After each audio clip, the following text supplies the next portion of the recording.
Day 51. Love keeps an open mind. Instruct them to do good, to be rich in good works, to be generous, willing to share. 1 Timothy 6:18. Kindness inspires you to be agreeable. Instead of being obstinate, reluctant, or stubborn, you choose to cooperate and be flexible. Rather than complaining and making excuses, you look for reasons to compromise and accommodate. A kind husband ends thousands of potential arguments by his willingness to listen rather than demand his own way. A wise wife shows respect for her husband's final decision, even when she has a different view. Kindness makes you willing to stop, think, and evaluate, not to immediately dismiss the other's opinion.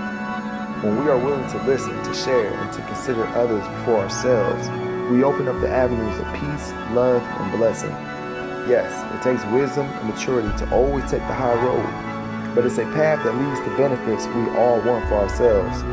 These rewards await those who are resolved and willing, who don't close off their hearts to their spouse. Go deeper. Read the account of King Rehoboam in 2 Chronicles 10, especially verses 6 through 11 and 18 through 19, and how his lack of kindness completely divided his kingdom. How should this influence the way you treat those who are around you?